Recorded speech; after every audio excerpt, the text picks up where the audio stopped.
Dengan bismillah lun lake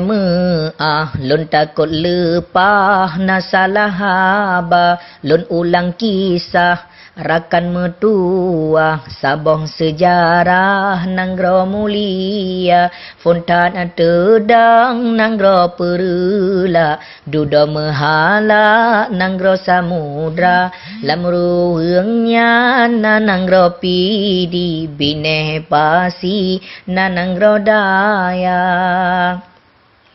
Kerajaan Aceh teka duda luah nanggro ube yangka tempat Sultan Aceh lesago tanoh gayo di nanggro antara sebelah timur nananggro pidi meriti troh usamalanga abe pase lemah perula kuasa menghala uteming tema sebelah barat nananggro tenom tempat getanom mengan suasa abih melabo na kuala bate nanggro jite na lebe dapa abih trumon nananggro singke tempat lahir siah kuala menan kerakan kerajaan Aceh jite pelebih di Selat Malaka dari Delhi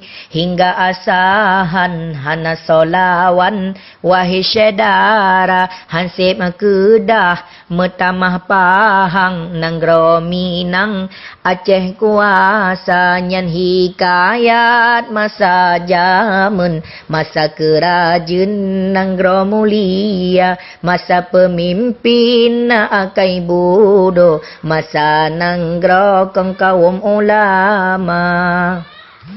Wate masanya na alam pedeng mirah melintung si panjang ijabah tengah alam nasi kre pedeng yang tegah lintung marah bahaya temajino Aceh ka ubit le kenang hapit Kape Belanda Jino Aceh gadah kerajaan kan lagi jamun cukup kuasa Jino Aceh kan payung panji lejit ke abadi Indonesia menan ke tamsir akan metua bek salah langkah pasai bendera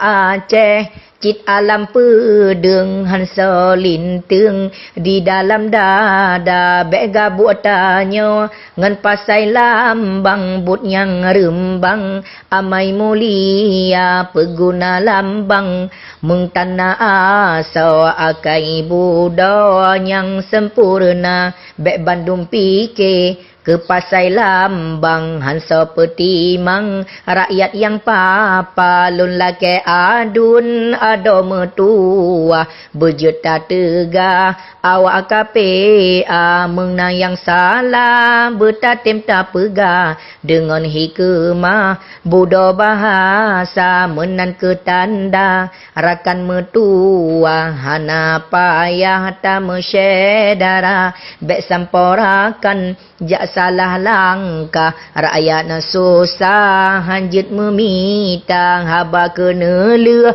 dari lontuan jak tanyorakan simpan lam dada tak simpan bekang nyan alam pedeng ke alat lintung kaum durhaka tak simpan bekang nyan alam pedeng alat korukung pengkhianat bangsa